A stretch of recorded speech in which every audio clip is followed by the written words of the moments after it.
53% of you are planning to make a New Year's resolution about money, finance, and investing this year because you want financial freedom and financial security. So we went through every conversation we've had about money, personal finance, and investing, and we found the most replayed and most shared moments from those conversations for you. Everything from life-changing advice on saving, spending, investing, tax, crypto, buying a house, and having a money mindset. The most expensive thing that all of us are paying for is the information that we don't know. So how do you make the most money humanly possible? It's two things. Let me tell you a few key basic things about investing and money. It's going to lead to an amount of success that will literally put you in the top 5% of investors. I never have to worry about money again. If you listen to this conversation, we believe your money goals will come true in 2025. So take notes. Quick one before we get back to this episode. Just give me 30 seconds of your time. Two things I wanted to say. The first thing is a huge thank you for listening and tuning into the show week after week. It means the world to all of us. And this really is a dream that we absolutely never had and couldn't have imagined getting to this place. But secondly, it's a dream where we feel like we're only just getting started. And if you enjoy what we do here, please join the 24% of people who watch this channel regularly and have hit that subscribe button. It means more than I can say. And if you hit that subscribe button, here's a promise I'm going to make to you.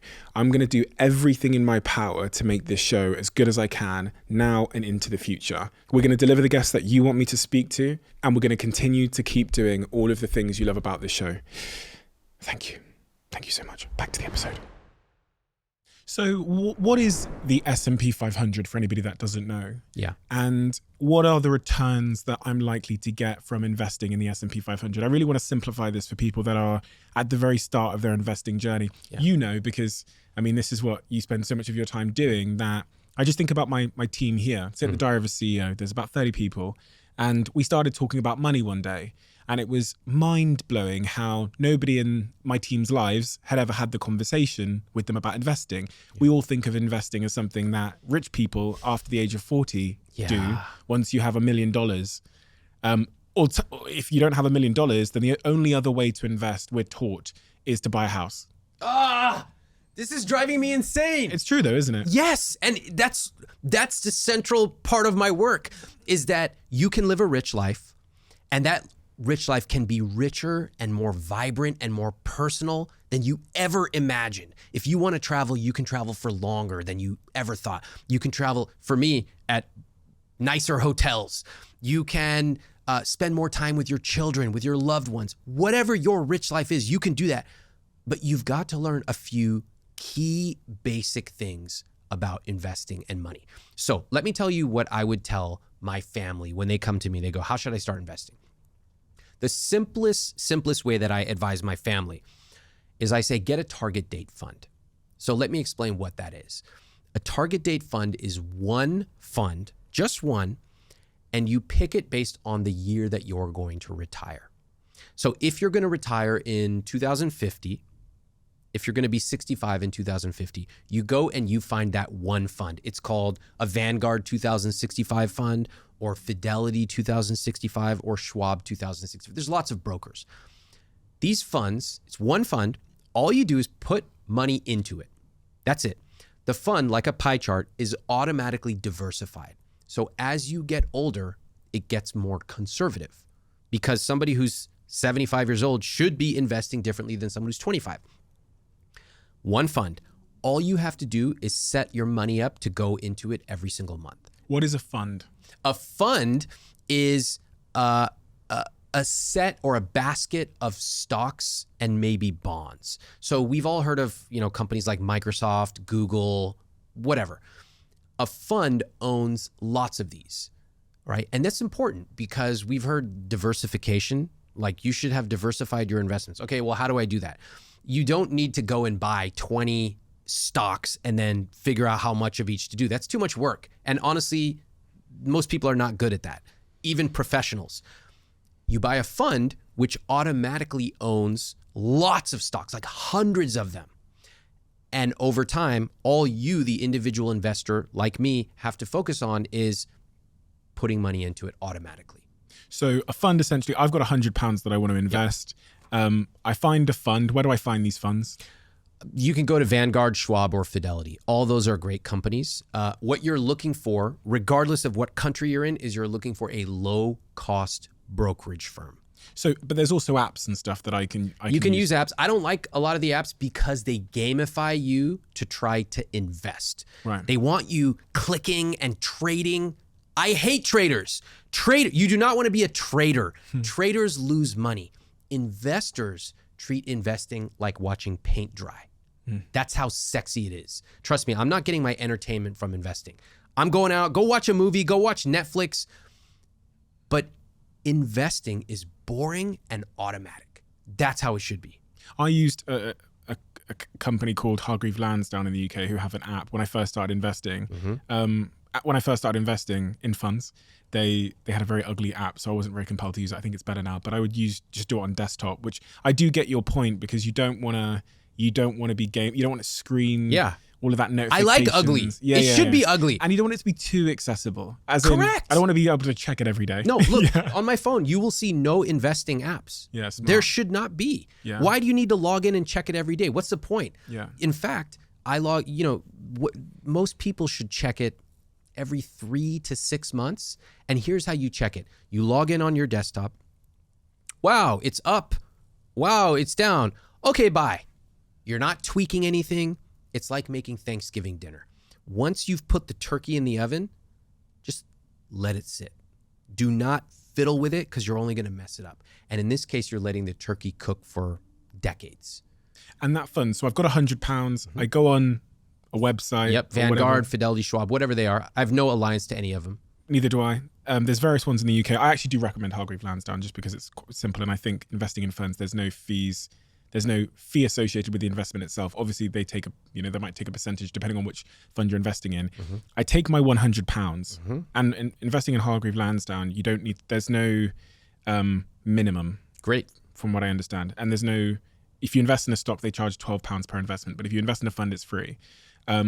I put my £100 into a fund. The fund is essentially taking £1, one of those pounds, and investing £1 into Facebook. It's investing £1 into Google, £1 into Shopify, £1 into Spotify, £1 into Nvidia or whatever. It's doing that for me. It's managing it for me. It's making the decisions for me. I just put the money in every month, whatever I can, and I leave it. Yeah. And let's go even deeper. I love that we're getting into the nuts and bolts here, because, honestly, most people, they do not know how to invest. Literally, what website do I go to, and then what do I do? The fund owns these different stocks, and some will go up and some will go down, and it's inconsequential to you. All you need to know is you own this fund. Now that you've opened up an account and you've sent $100 or $1,000, great. You've made one of the most important decisions of your life. Now, there's just one more thing you have to do. Set up an automatic transfer so that every single month you have a certain amount of money going in. Now, if you don't know how much money, use my conscious spending plan guideline. What did I say? 5 to 10% of take home is a good guideline. All right. You should be able to do 5%. Trust me. Anyone who comes to me, they go, Ramit, there's no way. Must be nice. I can't afford it. I go, show me where you're spending your money. I guarantee you I can find 5% to send in every month. Now, you're not trying to send it in. I don't try to brush my teeth in the morning. It's a habit. Investing is even easier than brushing your teeth because you set it up automatically. The investment fund will automatically draw from your checking account, and it will pull in $100, $500, $1,000, whatever your number is. And so you're not going to log in for 3, 4, 5 months. You're going to log in a few months later. You're going to be like, oh my God, I didn't even realize that all this money is in here. When you add that plus compounding over many years, that is how real wealth is created. So I don't want anyone to think that you have to be rich in order to start investing. One of the ways you get rich is by investing. I've got a friend that's currently actually in this building at the moment, and I had this conversation with them about a year ago, gave the advice that you've just given there. And about 2 months later, this individual, who I shan't name, came to me and I said, how's your investments going in that fund? And they said, oh yeah, I had bills. I had a credit card bill, so I took it out. Oh yeah, she treated it like a checking account. Investments for me are places to accumulate wealth. I don't draw from it. That's what a checking account is for. So what that is there's two parts to what your friend is saying. One is mentally, she's thinking that this investment account is just money I can draw from if I need it. So I would sort of gently change the way she thinks about it. The second is I guarantee her account structure is a little subpar. So here's how I would set it up. This is in chapter 5. It's all automation, because trust me, I don't want to spend time transferring money back and forth. I don't spend any time on that. You get paid, your money goes into your checking account. From your checking account, it is automatically transferred to a savings account. In fact, I have sub-savings accounts for vacation, car, down payment, all that stuff. So you have money set up for specific goals. Money is transferred to your investment account. It's transferred there. I'm not going to touch that money. I'm going to let it cook. And then I have my guilt-free spending, which is going out with friends, whatever I love. And my credit card bill is automatically paid off every single month. That's how you want to set it up. It takes a couple of weeks to set everything up, and then you never have to think about it again. How can you prove to me that this is the way to make wealth? What case studies have you got that investing in funds over a long period of time is the path to financial wealth? Because, you said earlier about the paint drying thing. The narrative that we see about how people get rich is, they sell a company, or they have a lottery win, or maybe they buy some cryptocurrency and it goes up. Yeah. That's what we hear. That's what we hear. try and emulate. Totally. Prove to me that this fund strategy is better. Well, there's a couple things. First off, the research over more than about 100 years shows the returns of the stock market. And the returns tend to be, at least in America, they tend to be around 11%, 10 to 11%. And if you take out inflation, you get about 7 to 8% per year. Now, for anyone listening, they go, okay, well, what does that mean? That number means nothing to me, 7%, whatever. If you go right now and you Google investment calculator and you just plug in your age, you plug in, let's say, $200, $300 a month, and you plug in 7% return, and you just watch how that money grows, you will be shocked. Jack, get me my phone. I'm going to do it now. Okay, so let's search for compound interest calculator. And there's a really simple one. It's called Money Chimp. Okay, I've got it. All right. So there's 4 numbers we need to fill out here. Let's take a look. The first is current principal. That means how much you've got in the bank. I'm going to say $5,000, and I'm going to start when I was 16. Because if I'd saved my money when I was 16 and not spent it recklessly, I think I could have had that $5,000 when I was 16. Annual addition, what does that mean? How much can you invest per year? So for most people, they think about on a monthly basis. They might say $200 a month, which would be $2,400 annual addition. Okay, so what do you want to say? I'm going to say, can I say $5,000? Yeah, that's, about $400 a month. I think that's reasonable. I often find that with people making median or slightly above median salary, that there are hundreds of dollars a month of money that is unaccounted for, that if properly made intentional, could be invested. So great, $5,000 a year. All right. Obviously, I could have, once I got past a certain age, I could have increased that though. So we're going to talk about that. Okay. Hold on to that idea. Okay. How many years? This was you at 20?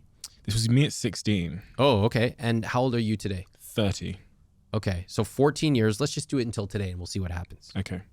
All right. 14 years. And then it says interest rate. So what should we assume for that?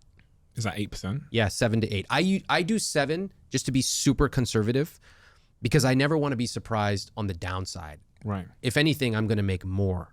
So 7%. All right, let's calculate it. Okay. What do you see? Damn. What do you see? $133,000, 537. Yeah, that's what you would have had right now. Now let's add some context. So this is really important. You see a number that says $133,000 at age 30. Yeah. Okay. Is that a lot? Is that not? I don't know. Let's break it down. At that point, you started with $5,000 and you invested $5,000 per year. We assumed no raises, even though you obviously made more than you made at age 16. We assumed you stopped investing at age 30, which is obviously ridiculous. And you end up with 6 figures. Let's play it out. Let's take it until 40. So instead of 14 years, you invested for 24 years. What do you see? I would have $336,000 It's getting better. from just $5,000 a year. It's to not have- much. It's fantastic. Again, $400 or so a month is very modest.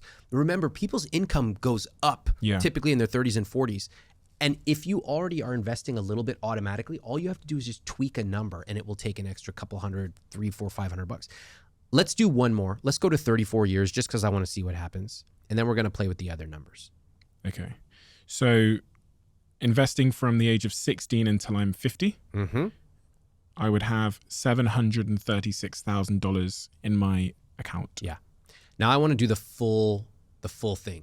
I want to do a more realistic number here. So instead of 50, we're going to go 49 years. That takes you to age 65. Yeah. Okay.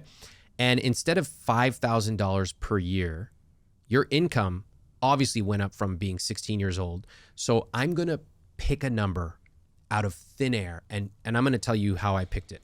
I'm going to say instead of $5,000 a year, it's actually going to be $30,000 per year. Let me tell you why I picked that. In your early years, you don't have as much money, but you were still investing a little bit, which shows that you're dedicated. As your income goes up, you're going to start proportionally continuing to invest. So at a certain point, your income will be really high and that will bring that average up. That's why I switched it to $30,000 per year. I actually think this is quite modest, but I'm going to go ahead and do it. So here we have someone starting investing at $5,000. They invest $30,000 per year. Okay.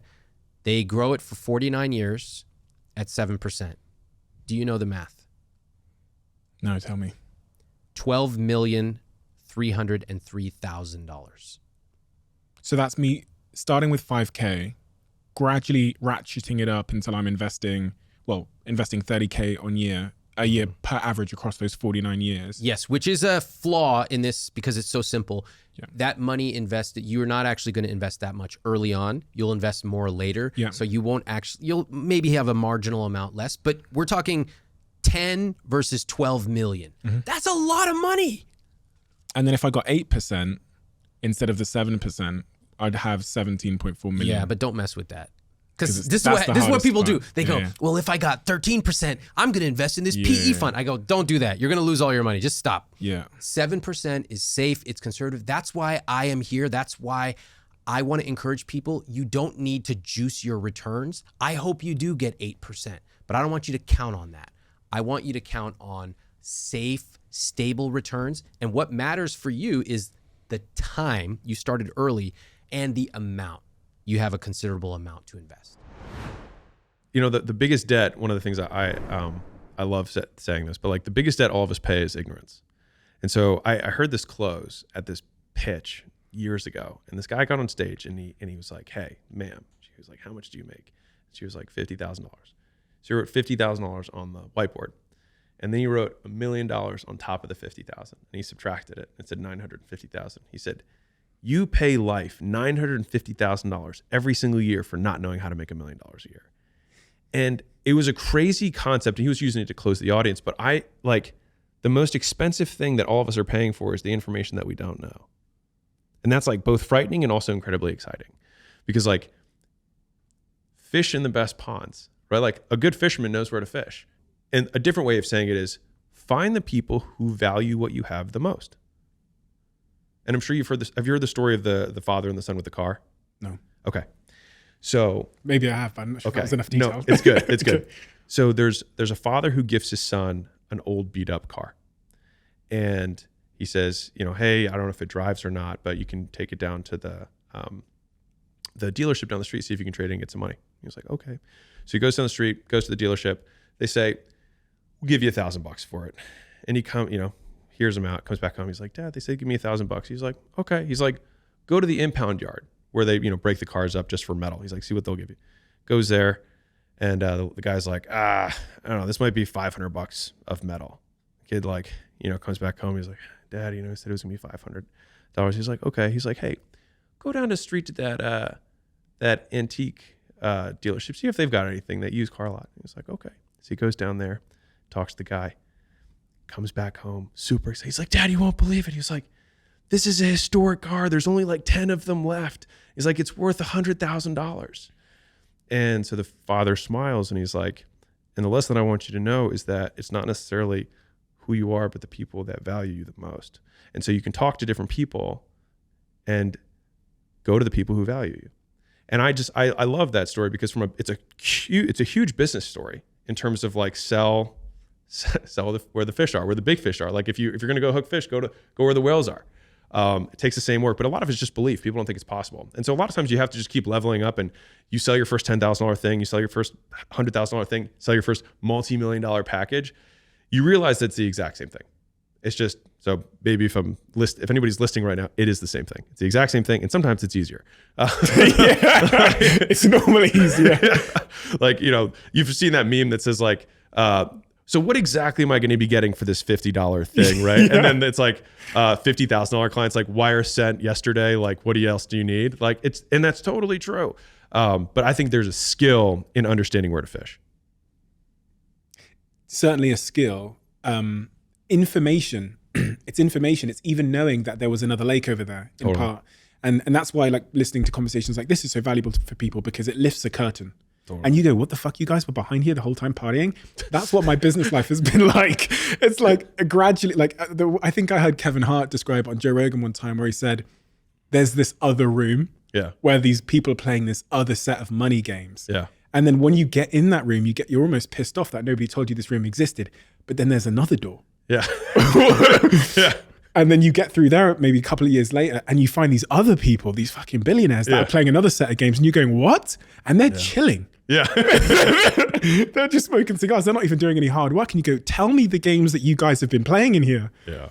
And then again, the frustration is, and that's kind of what I feel like in my business life, it's been like where at the jump I'm charging, I don't know, I remember we found our first deck from 2014 charging, I remember the package, we did gold, silver and bronze. It was like, $200 package for like support, and then $500, and then the gold package where we threw everything in for $1,000. And I remember one of my first clients accepting that. And then I think today, like the only difference, okay, there's skills that have increased, but information is the big thing.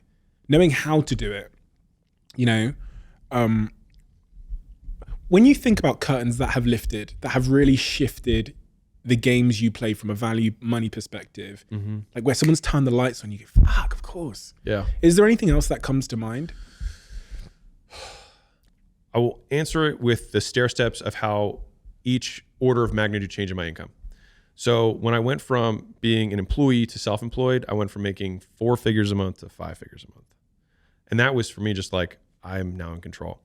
The level above that was I started having other people who worked for me, and then went to 6 figures a month. Right. And then from there, stayed there, did the turnaround business, still had the same organizational structure, had another degree of leverage. And so the next degree of leverage was that I started licensing. So it was digital, right? So the cost of goods was basically nothing.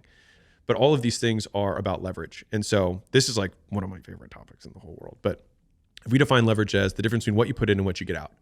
So if you have a lot of leverage, you put a little bit in, you get a lot out. If you have no leverage or low leverage, you put a lot in, you get a little bit out. And a lot of times people who are listening to this and are not making as much money as they want, they're putting lots of input in and not getting a lot out. They have low leverage opportunities.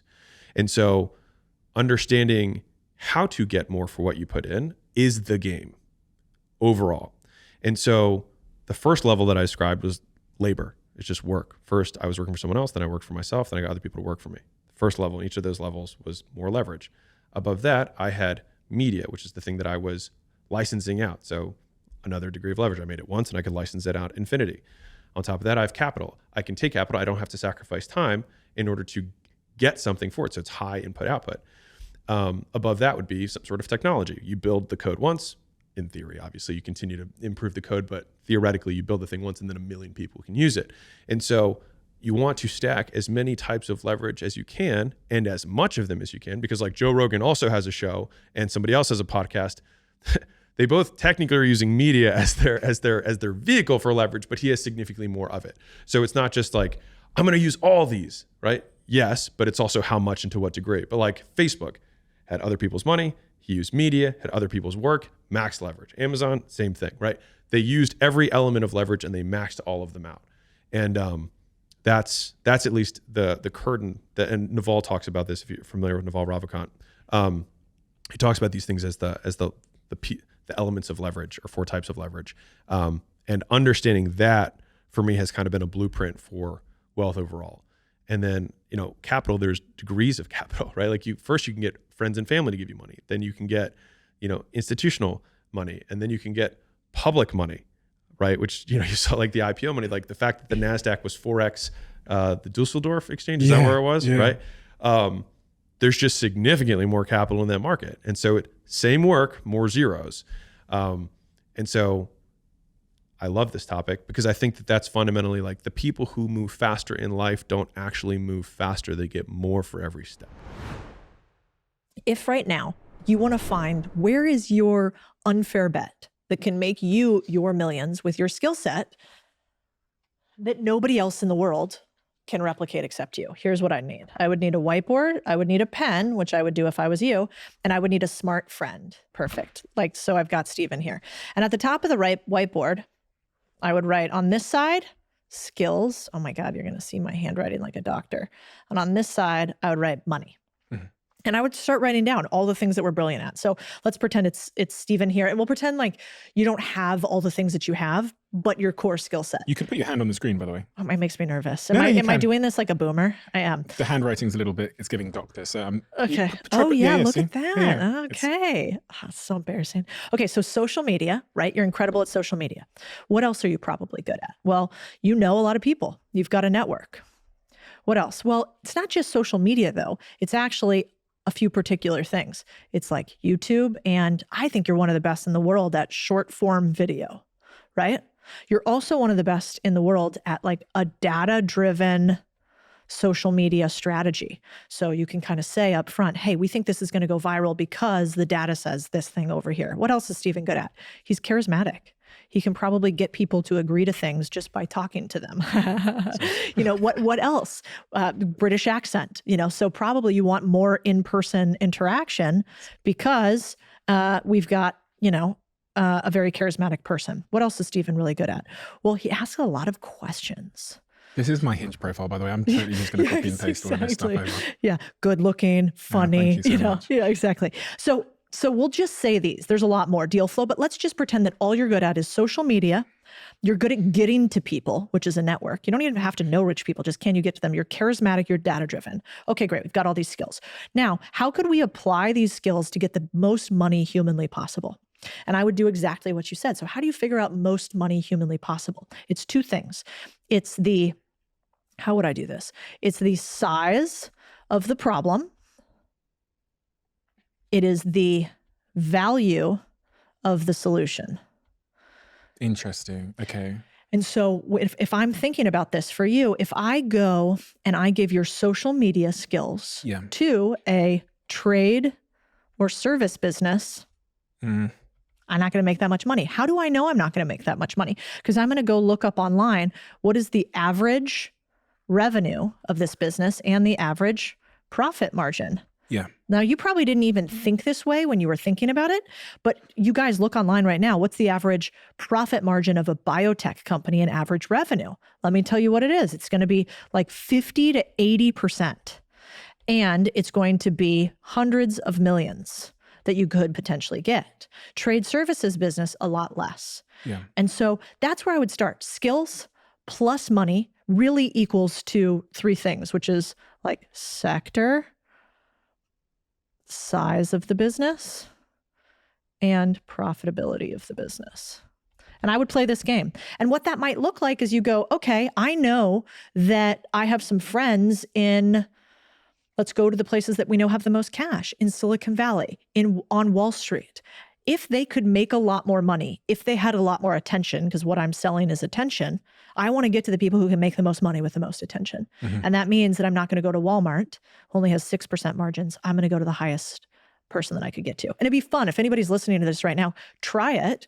Like tag Stephen and I in your stories on Instagram of your little charts, and let's see. And I'll give feedback. Anybody that tags me in it, if you're like, here's what I think my skill is, here's what I think the industry is, I'll tell you one way or another. And it can be fun. You can see other people's examples live. So for people that are only listening on audio and that can't see what the this chicken scratch looks chicken like. scratch you've just drawn on this iPad.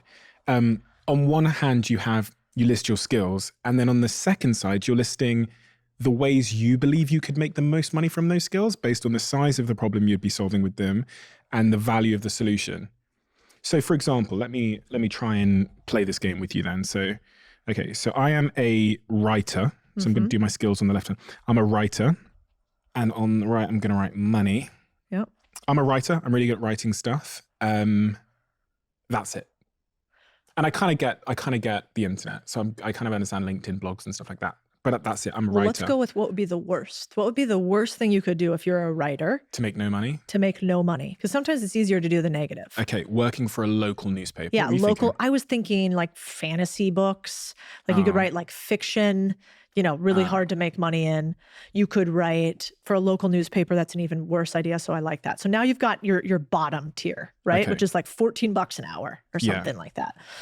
Now, if you look you could Google this. What is the highest paying jobs for writers? I bet the thing you'd find on top, copywriter.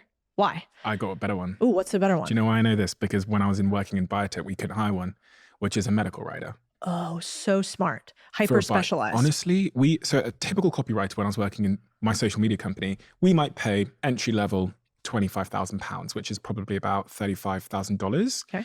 A medical writer, someone that can write about the psilocybin compound in my psychedelics business, would get paid $150,000 or more.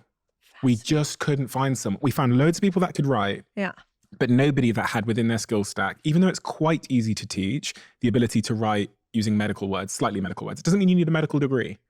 You could probably learn how to become a medical writer in a month if you really committed yourself to it. So that's the so top true. end. And same with finance. We go to the things we know. So biotech, so there's a niche there. I know finance, and I know that, again, it's one of the highest paying industries. So a financial writer. What would that look like? It would look like somebody who knows how to write probably an investor update. Yes. Right? Yeah. So hugely lucrative. And then the other thing you could do is, I guess I didn't even think about this before. It would be like size of the problem. It would be value of the solution. And then it would also be structure of your job. So like if you're a copywriter, I wouldn't take a job for $35K. What would I do? I would say, hey, pay me. What is the salary you want to offer? $35,000. I'll take $10,000 so I can eat because I'm hungry. But can I have a percentage of the upside that I drive above and beyond goal? So if I'm going to write copy that converts into revenue, like I'm going to write a funnel for your biotech company, or I'm going to write a funnel to get investors for you. If right now per month you get $100,000 through that funnel, how about you just pay me an extra 10% of everything I drive above your 100K? So I think that's another way you can make more money, is getting smarter on deal structuring. Well, that's actually when I moved into biotech, how I got paid. And when I talked about being paid 1,000 times more than I would have previously, it's because the way I got paid was in options in the IPO. Brilliant. Yeah. So I got given, in that particular company, I got given 400,000 shares effectively in the company at a certain price. And so when the company IPO'd at $3.2 billion on the NASDAQ in July 21 or something, even though I'd only worked in the company for about 6 months, just helping them build out the marketing team, I think my net return was, on the equity value at the time, was quite close to 10 million. So 6 months work, 10 million return, because and the really the reason I did it was because I was so interested in psychedelics, but it just opened my eyes to the fact that any kid with social media skills and that knew how to structure a deal with these people could have walked in there and said, give me some stock in this IPO and I'll run your social media for 6 months. You're so right. Could have changed your life. Yeah. And it's something I'm struggling with trying to get people to understand right now, is that even if you never buy a business, which is what people fixate on, well, I haven't bought a business yet. It's like, God, you're never going to regret learning how to do deals. 100%. You're never going to. I think that is the most valuable skill set in the world. I completely agree. And it's so unfair that people don't know about it. It's so unfair, but it's also your fault if you don't know about it, because nobody's gatekeeping this information anymore. It used to be gatekept. Like when I first started off in private equity, I wasn't allowed in the rooms where they were actually doing the deals and the terms. And if I wanted to see what the final terms were, like I had to kind of, sweet talk my way into figuring out how they structured it. But it's an unknown. So before I knew, I didn't know that I didn't know. Yeah, that's true. Yeah, that's very true. But now I think there's enough people out there talking about it where you're like, I mean, if you think about whether you like Donald Trump or not, what is he really good at? Deals. The art of the deal. Like that's it. And that is what, Elon Musk, how does Tesla actually make money? They make money through credits for solar. So he was able to survive for those 10 years of building that company because he has some of the best solar tax credits in the world that he negotiated with the government. So where does one go then? Where does a 25-year-old kid listening to this go to learn how to make deals? Well, I have a book coming out called Main Street Millionaire. Yes. Exciting. I know. And we have stuff we can tell them about that later too. Okay. Well, I'm going to link Main Street Millionaire below so everyone can pre-order it. I've pre-ordered, I think 10 or 20 copies of it, maybe a couple more. But that's like $30 and you learn almost everything you need to know about doing a deal to start. And that book is only what you need to know. I made it on purpose, not really long, not overly intense. It is exactly what you need to know. And then if you like learning deal making and you like that book, then you go to contrarianthinking.com and we have courses and free newsletters and a community all about buying businesses. But that's where you should start. The other thing I came to learn as I got money, and it was almost like someone pulled the curtain back for me, is how wealthy individuals play the tax game. Oh my gosh. And it's a tax game that the average person has no idea is going on. Got to talk about money. Tax avoidance is a key skill to building wealth. And by the way, we don't talk about, I speak openly about I won't call it tax avoidance, but my tax strategies. If you're, it's like they said, if you're a prisoner of war, you have an obligation to escape. If you're trying to build wealth, you have an obligation to pay as little tax as possible. Do it legally. But Apple will issue their IP to Apple International in Ireland, and then they will use Apple Ireland. They will license their IP to America, charge them tens of billions of dollars, thereby increasing the income of Apple Ireland at a lower tax rate and decreasing the income in the U.S., thereby lowering their overall tax rate. That is pure tax avoidance. Every organization, every corporation does this to the hilt, and so should you. By the way, I will vote for people who have an alternative minimum tax. We have to raise taxes on corporations. The 25 wealthiest Americans pay between 6 and 8% tax rate. What are the tax games they're playing? Oh, the rich people. There's a bunch of them. First and foremost, it's you buy stocks, you never sell them, you borrow against them. Okay, explain that to me like I'm a 10-year-old. So sure, you own $100 in Amazon stock. Yeah. You need money to buy something instead of selling the stock, and say it's gone up 50%, I say it's doubled, you would have to realize a capital gain and pay long-term capital gains on that $50 gain. No, just borrow against it and let the stock continue to grow.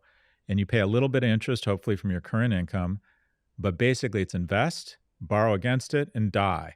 Put it into a trust and then pass it on to your kids. There's a lot of state arbitrage. Jeff Bezos just moved to Florida to spend more time with dad. Isn't that sweet, Stephen? Isn't that nice? No, it has nothing to do with his father. Give me a fucking break. He aggregated $160 billion in wealth. He would pay about another 8 or 10% in state taxes in Washington because he's got to leverage the public school system, the University of Washington, the Seattle-Tacoma Airport, the hospital system. But in the U.S., you're allowed to peace out to Texas or Florida and pay no income tax. So all the people shitposting California or New York, show me someone who's all of a sudden can't handle San Francisco politics. I'm going to show you someone who needs to recognize a capital gain and has all of a sudden decided they like Texas politics. It's really not it's very disingenuous. There's the tax loophole I've leveraged. In the U.S., there's something called 1202 or qualified small business. So when I started L2. What's L2? L2 is my analytics company. I started it. I invested a small amount of money. Because it was a business worth less than $50 million, your business would qualify in the U.S. as QSB, small business. If you hold on to that stock in that company for longer than 5 years, when you sell it, the first $10 million or 10 times the basis are tax-free. So the first 10 million out of L2 was tax-free. 0. That makes no sense. If that sounds like we're screwing the middle class, trust your instincts. I invested in a company, brought a company out of bankruptcy. I invested $2.5 million. The first 25 million, got very lucky. The company got sold for a lot of money. The first 25 million were tax-free. The tax code has gone from 400 pages to 4,000. And that extra 3,600 pages are to turn rich people into super rich people. Now, the myth around taxes is the following, that rich people don't pay their taxes. Actually, the sort of rich pay a disproportionate amount of taxes. So if you make all of your money from current income, that is salary, and you make a lot, you're actually paying more taxes than anyone. So mom's a baller. She's a partner in a prestigious law firm making $1 million a year.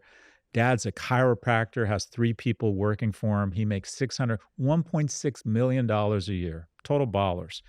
In order to make that kind of money, they probably have to live in an urban center in a blue state, where at that level, they're paying 45, 48, sometimes 52% tax rates. But if dad decides to raise capital and buy a bunch of chiropractic clinics and they become investments and he sells them for $50 million, his tax rate plummets.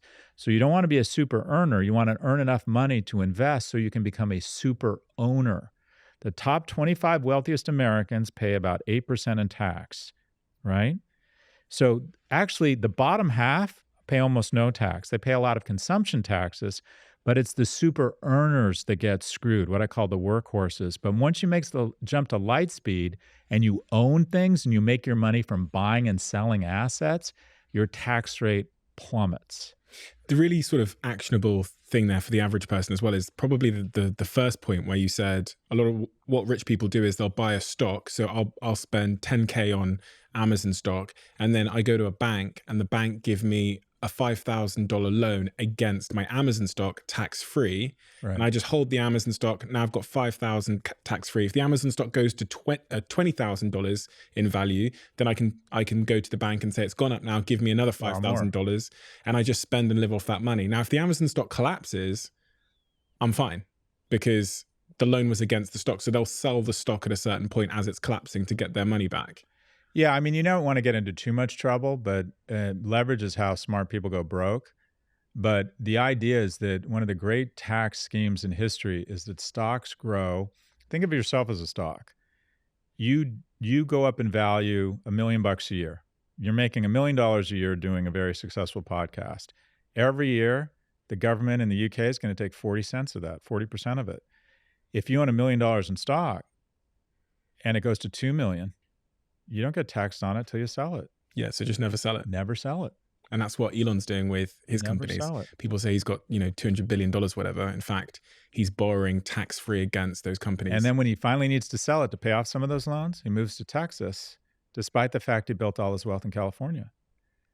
Smart. I think one of the great advantages of life is, as it relates to wealth creation, is really getting good tax advice, because I've sat here over and over again with people that have great tax advice and some people who didn't have any at all.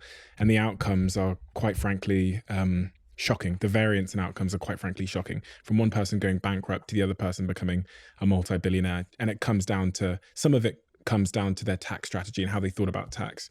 And being around a lot of people now that are masters in tax, it was like, I describe it as someone pulled back a curtain that I never knew was there. And all these people were doing magic behind this curtain and no one ever told me that curtain existed. It's called tax. Well, we don't all pay the same tax. Because we're not supposed to talk about it. Yeah. Again, not talking about it is rich people trying to keep poor people down. Yeah. Because rich people talk about their taxes all the time. Brightest woman in my entire professional universe is a woman named Lucy Lee, who is my tax Yoda, who works at a big law firm that I pay $1,800 an hour to figure out the smartest. When I set up a company, I talk to my tax person. When I'm about to get a big payment from my podcast distribution company, I talk to my tax person first. It is everything. But the key when you're young is to become an owner, not an earner. You're an earner. You want to bust a move out of earning and develop an army of capital that goes out and kills for you at night. $500 is a lot of money when you're 21. $500 when you're 21 is 10,000 when you're my age, right? Mm-hmm. And it's going to go really fast. So just start. And then once you become a super owner, you have 10,000, 50,000, 100,000, $1 million in assets, then you can become a super tax avoider.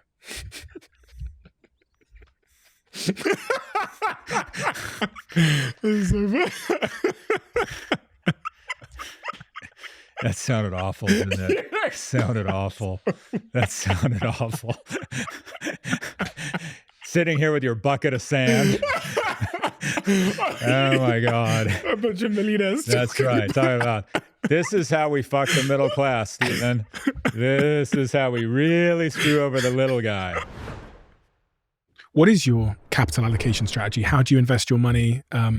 This is the thing people want to know most about you. I keep it as painfully simple as I possibly can. So literally my entire net worth is cash, a house, and index funds, and some shares of Markel where I'm on the board of directors. And that's it. There's nothing else. I can summarize everything so easily and so cleanly.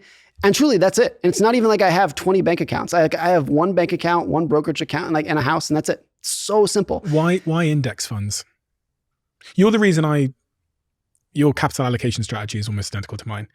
I want to talk about the house thing as well, but after reading your book, I stopped trying to pick stocks. Yeah. And I invested all of my available capital into index funds outside of investing it in starting companies. So I'm a shareholder in, 50, 60, 70 companies. All my other available capital is invested in index funds. And then I have a very long-standing large position in Ethereum, which I've held for like 6 years or something. Yeah. Now, which has done me very well. Yeah. That is it. And the Ethereum investment is also based on the fact that I run a software business that is in blockchain. And I could see that developers are building on top of Ethereum more than any other blockchain. So that insight was really beneficial to me. And 6 years, so even with the big fall over the last 2 years, you're still up a lot. Yeah, I think your book taught me that successful investing is when you lose the password to your investment account. Yes, that's exactly it. I don't actually think you said that in there, but that's like, when I lose the password to my investment account, I'm so proud of myself. Yeah. Because it means I haven't checked it in forever. And so it was funny because you were coming today. I thought, oh yeah, well, I have all this money in these index funds. I'll check it. And I thought, fuck, I don't know the password. Good. That's why you're going to do okay. The reason I do this, what's important is that I am not one of the people who says nobody can beat the market, so therefore use index funds. That's not what I believe. I think it's extremely hard to beat the market, and very few people will do it. But I think there are really smart people who can do it, and people who I know who I could invest with. The reason I don't is not because I don't believe it can be done. It's because the variable that I want to maximize for in my investments is endurance.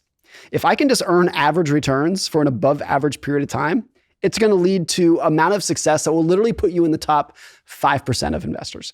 My parents are a great example of this. My parents are smart people, but they have no financial background. And they have like minimal financial interest, I would say. But they have dollar cost average into index funds for going on 40 years now. And literally, if you look at the returns, they've never sold anything ever. And literally, if you look at the returns, they'd probably be in the top 3% of professional investors. For anyone that doesn't know, what is dollar cost averaging and what is an index fund? Dollar cost averaging means you buy the same dollar amount of investments every single month, come hell or high water. Doesn't matter what the stock market's doing, recession, boom, bust, you say, I'm going to put $100 or whatever it is in the stock market on the first of every month. Now, most people who have a 401k at work are doing this whether they know it or not. They have $100 or whatever removed from every paycheck, and it goes into the funds that they own, and they don't have to do anything. Whether you know it or not, you're actually doing it. The contrast to that would say, I'm going to buy and sell based off of how I feel in the stock market. I wake up, I watch CNBC, I decided to sell, and I'm going to put it back in when I feel better about the market. It's the contrast to that. An index fund is just a single fund that owns hundreds or thousands of stocks within it. And if it's diverse enough, if it's big enough, really what you're doing is you're owning a slice of the global economy, which is how I think about it. It's thousands of individual stocks in there, Tesla, Apple, whatever it be. But really what you're doing is you're owning a slice of capitalism. If I was your son and I said, Dad, prove to me that that's a better long-term wealth creation strategy than buying crypto or buying companies that I use or like, how would you explain that to your kid? Your ability to do well over the next 1 year or 5 years is going to have no role whatsoever on your lifetime ability to generate wealth. All that's going to matter is not what are the best returns you can earn. All that matters is what are the returns that you can sustain for the longest period of time. All that matters is your endurance. It doesn't matter if you can double your money this year or even double your money again the next year. All that matters is, can you stick and keep it going for 50 years? That's where compounding comes from. Prove it. All because the formula for compounding is returns to the power of time. That's not quite it, but like more or less that's it. So in that equation, if you understand the math, all of the heavy lifting comes from the exponent. Give me a case study where someone has followed that strategy and done well. Okay, here's one way to explain it that I use in the book. 99% of Warren Buffett's net worth was accumulated after his 60th birthday. After he turned 60 years old, 99% of his wealth has been accumulated after that period. Because the longer you hold that for, the crazier the numbers get. When he was 60, I think he was worth about $3 billion. A lot of money. He's a multi-billionaire. But now that he's 90, he's worth over $100 billion. And he's given like $100 billion away to charity. So if he didn't do that, he'd go from $3 billion to $200 billion since he's been 60. Because the numbers just get crazier at that point. He's worth $100 billion. So if his net worth goes up 10% in 1 year, he makes $10 billion, which is 3 times that he was worth when he was 60. So that's when you look at somebody like Buffett, is he a great investor? Is he a great stock picker? Of course. But the real secret to his success is that he's been a good investor for 80 years. And if he had retired at age 60 or at age 50, nobody would have ever heard of him. He would have been like one of the other multi-billionaires who lives in Florida and plays golf, and like you've never heard of him. The reason he's a household name is because he's been doing this nonstop since he's been 11 years old, and he's never stopped. It's just the endurance that's made him so wealthy, not necessarily the annual returns. Patience. It's a difficult thing. It also reminds me of the story that you talk about in the introduction of your book about the janitor, Ronald James Reed. Yeah. Who, when he died in 2014, age 92, had a net worth of over 8 million. And he was a janitor. How did he do that? He took what very little money he could save from his job as a janitor, mopping floors at the gas station. He put it in stocks and he left it alone for 70 years. And that's it. That's all you need. That's all you need to do. If you have endurance in your investing and you can keep it going for years or decades, you don't need to be a genius stock picker. And not only do you not need to do it, if you have endurance, you're going to beat literally 97 or 99% of the genius stock pickers. And what's so interesting about it is like picking the right stocks is hard. It's supposed to be hard. Like there's no world in which everybody who tries to beat the market is going to do it. Of course it's hard. Just like being an NBA player is hard. But having endurance is like largely in your control. It's so much easier to just be patient than it is to pick the right stocks every single day. And I think some people nature nurture, some people like probably Ronald Reed and my parents just understand it naturally. It's not hard for them to be patient. But there are professional investors who work 80 hours a week for 30 years to try to beat the market, and they can't do it. Not only some, that explains like most of them. And even the ones who can do it are maybe going to beat the market by 0.5% per year, 1% per year. But if you can have endurance, that's a bigger benefit than you can have by even being like a very successful stock picker. Like somebody who outperforms the market by 1 percentage point per year, and they can do that for 10 years, that's amazing. That's like Mount Rushmore investor. But somebody who earns average returns and does it for 20 years is going to have way more money. You do it for 30 years, you're going to be filthy rich. You'd be like Ronald Reed, you can be a janitor who leaves $8 million to charity when you die. Is buying a house a good or bad financial decision? My brother, who works in my company, and he's the one that introduced me to your book many, many years ago, said to me something along the lines of, Steve, don't buy houses to make money because you have the ability to play a different set of games that very few people can play. Yeah. And what I mean by that is he kind of explained it to me. He goes, listen, everyone can buy a house. So the returns there aren't going to be huge. Yeah. Go find a game that like only you can play. Yes. You'll get bigger returns. If you're buying a house because you think it's going to be a good financial investment, stop. Like, even if it turns out in hindsight that it doesn't matter. I think these are just purely lifestyle decisions. And I think so many people get screwed up when they're in a spot in their life where they should be renting because they need to be mobile. They need to move around to a new job, new career, new school, whatever it is. But they end up buying because they think they're going to make money doing it. And that's the problem. So I own a house, and if I ended up losing money on it, I don't think I'd care. That's not why I'm owning it. I'm owning it just because I want the stability for my family. People buy houses because they think they're making loads of money from because there have been periods in time in which people have made loads of money. Historically, like that's the anomaly. Historically, in the US and the UK, housing prices adjusted for inflation go nowhere. It's just been the last 20 or 30 years that there's this very brief window of time that owning a house was a great investment. So, Robert Shiller won the Nobel Prize about a decade ago for his work in showing that over the last 150 years in the United States, adjusted for inflation, most home prices have been flat as a pancake. It's just the last 20 years that have inflated people's expectations of what a house can do. statistically, there's going to be at least one person listening to this that has made an offer as we speak for a house under the assumption that it's going to help them stack wealth. If they were purely doing it for those reasons, what would you tell them to do instead? If that's purely the reason, run for your life. Don't do it. Particularly, I mean, it used to be, and maybe it still is like this in many cities in America and the UK, but it used to be that rentals were almost without exception shitty houses. There were no good rentals. A big change, at least in America in the last 20 years, is that most big cities have tons and tons of luxury apartments to live in. And they're great places to live. And they're in the city centers and they got beautiful granite countertops and they're great places to live. Don't fall for the idea that you can't live well if you're renting. I think that's the problem. And realize that if you're doing it for financial reasons, you're probably about to borrow a shitload of money for an investment that historically has been a very bad investment. Like if you put it in those terms, like, what are we doing here, man? You're going to borrow hundreds of thousands of dollars for an investment that historically has been a loss? That's what you're doing here? Do you feel good about that? That's what I'd say to that person. Godspeed. I would love to be in the room somewhere where that person has just looked at their partner after persuading them to make that offer because it was going to make them rich. Sorry, guys. So to make sure I and everyone listening understands what the blockchain is, it's this public, can think of it as this database in the sky.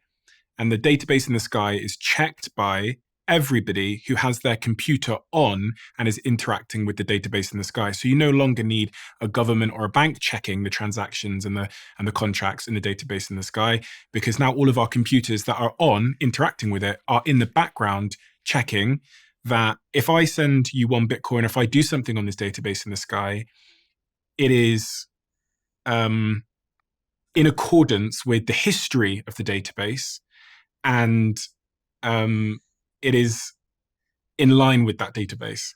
Yeah. And to make it less complicated, it just makes it a source of truth. Okay. In a world where we don't even know who is who online, who owes each other what, any of these things, we now have a source of truth that everybody can agree on. And everyone can see. And everybody can see.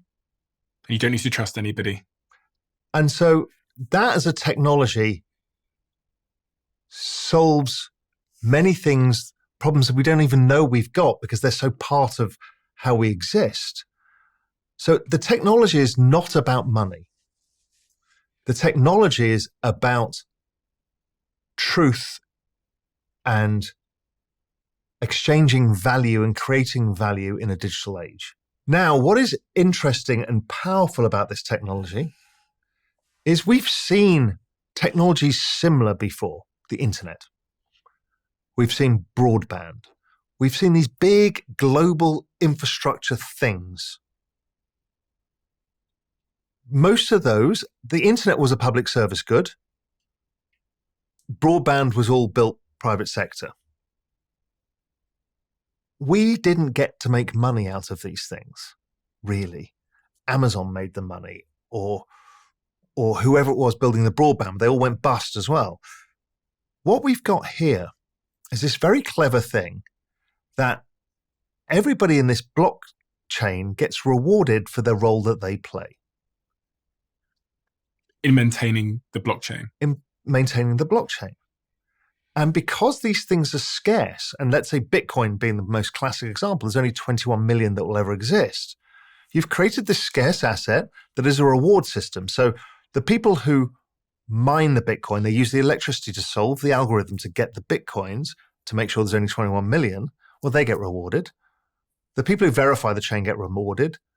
And then we can buy the asset, which is actually us investing in the future use cases of this thing. Are people going to use it for storing wealth or building stuff?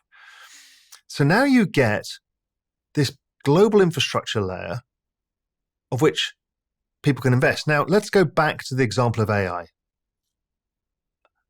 AI, 99% of people listening to this will not be able to invest in it, apart from buying some of those big public companies. Because they're not accredited investors, they're not allowed, they don't get to see it, it's an insider, all of this stuff. This is the inverse. It is fractionalizable. So a Bitcoin, you don't have to buy one at 60 whatever thousand it is today. You can buy a fraction. So remember we talked about property, and the guys who own the big high-end property make all the money.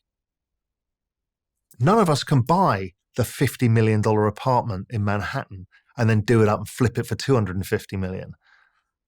Now, blockchain, we can all put 10% of our paycheck in it. Do you think people should? Yeah, and more. But the point being is this is the only globally homogeneous asset on Earth. It's the same in Nigeria as it is in Brazil, as it is in London, as it is in Silicon Valley, as it is in India, as it is in Papua New Guinea.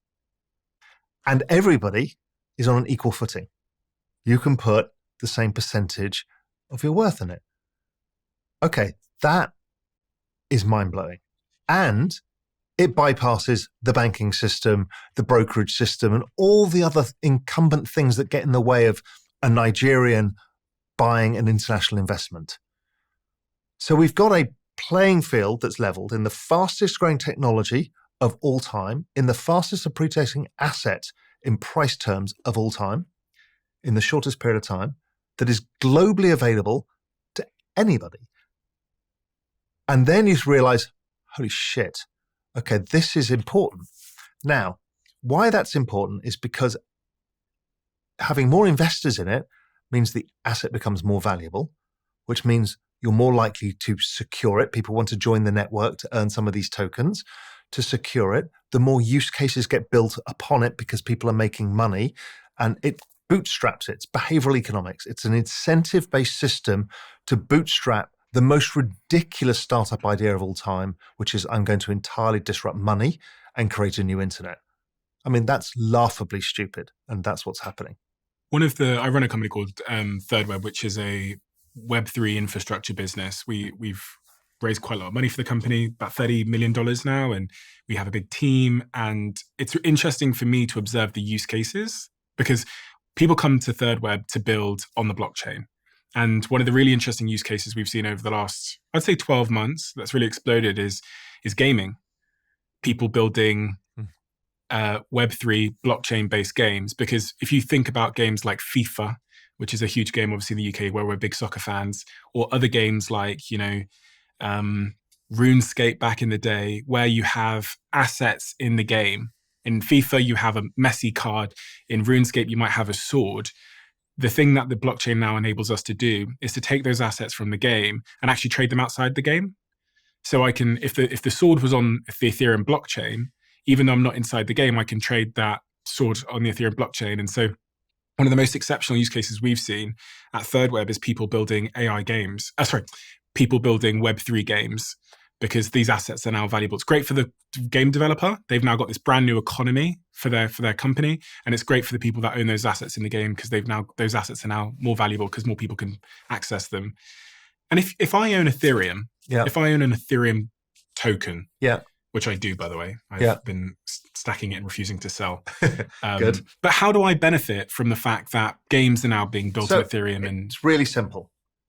If we'd have all been given shares in Facebook when it started, we'd have all been hilariously rich. But we didn't.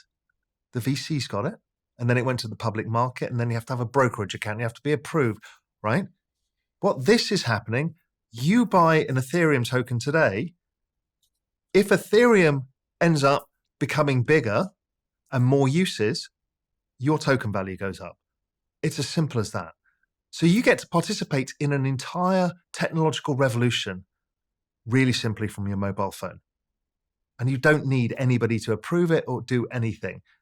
Yes, there's regulation stuff, but simple stuff like that is pretty straightforward for almost everybody in the world. So therefore, we talked about how do you invest in your disruption and the future of technology. Okay, here's one where you can really do it. And it's easy to do. A couple of questions here then. So you said it's easy to do. Yeah. Let's talk practicalities. How does one do it? I can do it on my phone. I have to call someone. How do I invest in crypto? You just open a crypto account. Yeah. With one of the big crypto providers, Coinbase, Kraken, Crypto.com, whoever, Gemini. What about this though? My digital bank is offering me to buy crypto on there. Should I do that? Yes, you can. And you can do it via PayPal. Start somewhere. I'm not going to say no. But you will go down the journey that everybody goes down, which is the easiest on-ramp is the best. Revolut, whatever. I don't care. Just do it. Get a feel for what it's like to own an asset that goes up and down a lot. Particularly down. When it goes down, it makes you feel terrible. And you've got to learn about how to deal with it. And then because it goes up over time, if you don't do anything and you've chosen a good quality asset that's provable as an asset in itself, it'll probably go up over time. In fact, highly likely to go up a lot. And then you'll start thinking, do you remember Raoul saying that the bank owns the stuff and I don't own it? And then you might say, oh, but the magic here is, unlike the bank where I can't take more than 10 grand out, I can put it all on my little ledger device. Because what's a ledger device? A ledger device is, it's a company that provides it, but what it is, because this is just an address on a blockchain, and think of it, it's like your mailbox. You can send stuff to it, but you can't actually take it out. Like your email. Somebody can't read all your emails, but they can send you emails. Well, that part that's private, that secure pass key, essentially, well, you keep that to yourself and it's stored on a device. And there's a complicated way of doing it. And you'll have to go through that, which is you have to have this seed phrase that does it. This technology will change quite soon. Fingerprints, face prints, and a bunch of other stuff. But basically, a little USB stick will secure that you can go and put in a safe or go and take it to your nan's house or whatever it is, can secure your money, that it's only yours and nobody can take it out. I have mine on a ledger. So I have my Ethereum on it's kind of like a small USB stick. And then that USB stick is protected by like 24 words or whatever it is. That's right. And those words are on pieces of paper in different countries at the moment. That's right. And it means that no matter what happens, no matter where I am in the world, no matter who comes for me, I can always retrieve the X thousand Ethereum that I have on this ledger device. Yeah. Unlike a bank where my account could get frozen by the government, or they could empty my bank, they could freeze my bank. I will always have that value. And also, there's a famous example of the conversation of gold in the United States, and it's been done in many countries in the past. The good thing about this magic internet money is you don't have to physically cross borders with it. Yeah. Think of all the Jewish people who had to take money and diamonds and gold out of Nazi Germany and out of Europe. It was hard to do. Here, you don't have to do anything. You just need to remember a seed phrase. A seed phrase being basically a string of words. Yeah. Yeah. Do you know for people that are in that paycheck to paycheck cycle, which I was in for many, many years of my life, where I'd get paid from my call center, I'd go and spend the money, and I'd pretty much spend all the money within the first couple of days of getting the paycheck, and I was just waiting the next 3 weeks for the next paycheck. What advice would you give them about getting out of that cycle? Because you almost feel imprisoned by that cycle if you're in it. Well, before I give the advice, I want to explain to that person what's happening, because you are the prime customer for our economic system. Banks love you because they can sell you payday loans, they can sell you credit cards, they can sell you lines of credit, and they can keep you in debt for the rest of your life, which means you keep making the bank rich.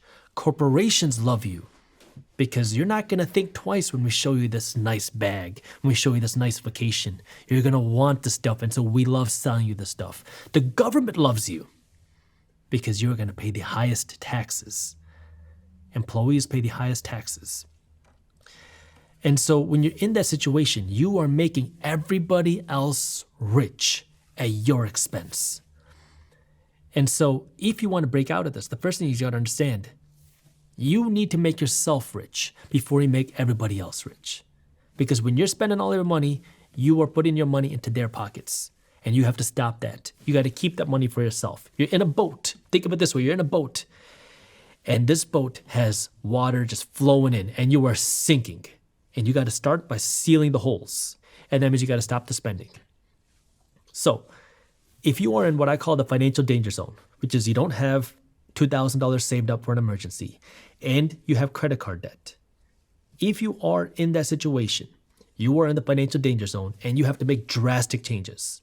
That means right now, no more eating at restaurants, no more vacations, no more doing anything that doesn't put money in your pocket, and no more Netflix. No. And the reason why I say this isn't because you're going to save $15 a month. It's so you can save 2 hours of your time a day. The average American is watching more than 2 hours of television a day. And if you don't have $2,000 saved up, if you have credit card debt, you cannot afford those 2 hours a day being wasted on TV. And that means right now, you have to go out and start using the time to learn, start using the time to work, and start using the time to make some extra dollars. So what do? Start selling stuff, stop spending money. Selling stuff you own. Selling stuff you own. So if you have a TV that you're not using, sell it. You have a car that you can't afford, sell it. If you're living in a house that you can't afford, sell it. Downgrade. Move smaller. And then work to earn more money. I've got to say, the couple of things that I came to mind as you were saying that, and funnily enough, I put myself in the shoes of 18-year-old Stephen Bartlett when I was in that small apartment with 3 or 4 immigrants in Moss Side, Rushholme, and I was, my rent was nothing. My rent was £150 a month, which I could not afford and I could not pay, and I was intermittently working between call center jobs, and whatever money I got, I spent. And part of the reason I spent it, is because, like many people watching, especially men who sometimes feel the need because of the way society is, I was trying to get laid at the same time. And it's hard when you're a young man, and I say young men in particular because the stats do support the fact that there is an expectation that men pay. When you're a young man, it's particularly difficult to do all of these things, to cut back and also get laid. And what am I going to do? Defer getting laid for 10 years? When I say laid, I'm really saying meeting someone and falling in love and having a life. So what do if I'm living in a shoebox, which I was, I can't bring anyone back there. I can't take anyone for dinner. I can't take anyone to the movies. So what do? And this is why every Indian parents tell their kids to become a doctor so their son can get married. Mm-hmm. It's the same concept. But here's the thing. You have to pick your hard. Either life's going to be hard now or it's going to be hard for the rest of your life. And you have to pick what's more important to you right now. And, if we talk about balance, if you want to have a balance of everything where you want to find a girl and you want to make money and you want to stay healthy, you are dividing your attention everywhere. I'm not saying it's impossible, but very few people can actually do everything all at once. And if your number one goal is to become wealthy, if your number one goal is to turn your finances around, you have to get serious about it. Because where you put your attention is where you get the results. And so if you want to be in a better financial situation, you are going to have to make sacrifices. And it's difficult. I can't come here and tell you it's going to be easy. Because that's going to be me lying to you. I got to be honest, I did make a sacrifice. And for me, the sacrifice was I started a business, and frankly, that meant that I didn't have time to be going out, getting laid or meeting people or socializing. But my story arc ends with it going well, and then the romantic situation taking care of itself many years later once it had gone well, because I was so focused on myself. And it's funny, there is a bit of a paradox to life that the more you actually focus inward, the more you become a magnet. Yeah. And the more I focused outward, the more I pursued and chased and sort of neglected myself, the more harder it was to get people interested in me. Yeah. And, I also want to say that when I talk about building wealth, I'm not talking about becoming a money hungry, just money greedy, this evil person that just cares about money. That's not what I'm talking about, because I want you to live a holistic life, because money is just one part of your life. But the second part to that is I'm not telling you to never enjoy life. I'm telling you to make a sacrifice for a period of your life. That way you can enjoy the rest of your life and never have to worry about money again. It's hard for us to naturally see life as seasons, especially when we're looking forward. when we're looking back, it's very easy to say, that was that season. Like I can sit here now and say, that 20 to 25 was that sacrifice everything in my life to make myself something season. Mm-hmm. And then 25 to 30 was like building and learning. And then I now, can think of, it's easier actually now to think forward in seasons now that I've been through some seasons. But for someone that hasn't been through seasons in life, it's hard to think about life in those terms. I now think of my life in these 5-year seasons. Mm-hmm. And that helps me to say even have conversations with my partner where I go, this is the season I'm in. And it will last probably roughly this long. And I'm going to sacrifice these things and prioritize these things in this season. Mm-hmm. But it's hard for people to understand this idea. It's difficult. And that sacrifice is difficult, especially during a time where everybody's showing off everything on Instagram. Mm. You look at your friends who have a crappy job, but they're driving around in nicer cars, going on better vacations, going to the nicer restaurants, and you're thinking, what did I do wrong?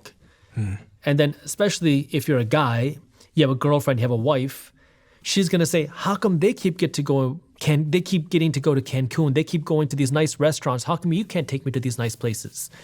And now you feel like you're doing something wrong because where is this discrepancy? The reason why I call my show The Minority Mindset is because I'm a big advocate of not doing what the majority of people do. The first time I made $1 million in a year, I was in my 20s.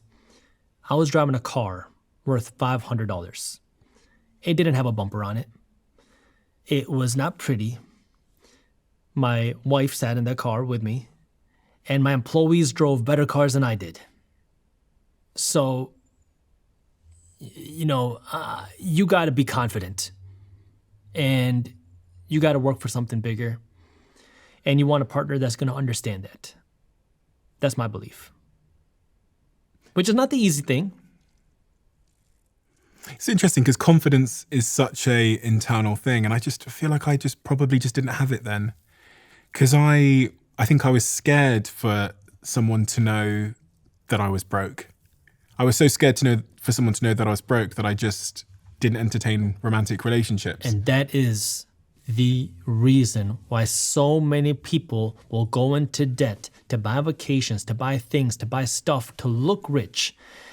And ironically, that's the key thing that keeps so many people poor for the rest of their life, is because they're scared to look broke. And now when you try to look rich, that's the thing that's actually keeping you broke. There's another element to this, which is my life was pretty miserable. So when you have a relatively miserable life, when you don't have many nice things because you're working in a call center as I was until 11 o'clock at nighttime, doing overtime, every overtime hour I could get. Then because you're also lonely, you're going home alone, walking home because you can't afford the bus.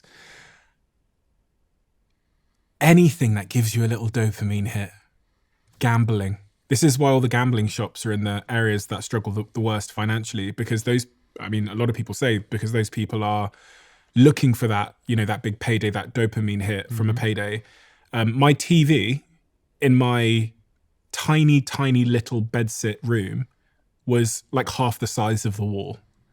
I was making reckless spending decisions because I think it gave me some kind of hit that I was missing in my life. It gave me like a dopamine rush and there wasn't many things giving me a dopamine hit at that point in my life. And see, here's the thing. During that time, you are making emotional decisions. Yes. As many people are. And it's very difficult to speak logic to emotion. But this is where now you have to be able to understand the difference. Because if you're listening to this and you're in that situation, you have to understand that if you want to continue being able to live that lifestyle, you're going to have to make some changes today. Otherwise, you're going to be stuck in this lifestyle for the rest of your life. And it's only going to get more difficult. And that's the thing, is if you want to become wealthy, the first part is just your own mindset. It's your own discipline. And until you can conquer that, I can tell you everything about investing. I can tell you different ETFs and index funds to invest in. I can tell you different investment institutions out there. I can tell you which stock brokerages to use. I can tell you just invest 15% of your income into this for the next 10, 20, 30 years and you're going to become wealthy. But until you can get over that mindset, you're never going to become wealthy. Because then what happens in that situation is when you're in that state of, I just want to look rich. I just want to have that dopamine hit. I just want to have some nice things because I deserve it. I'll work hard. You know what happens next? You are the one that gets caught up in all the get-rich-quick schemes. Because someone's going to say, look, put $1,000 into this, you'll have $10,000 in the next 3 months. Or I'm going to show you can live the laptop lifestyle. You can work 5 hours a week, make $10,000 a month, $10,000 a week. You're never going to have to worry about money again. Just buy this program. And now you're a prime candidate. Because now you were driven by this emotion of, I want that. I can't imagine if I had an extra $10,000 a month and I don't even have to work for it. Because you can't see past it. All you're doing is being sold by emotion.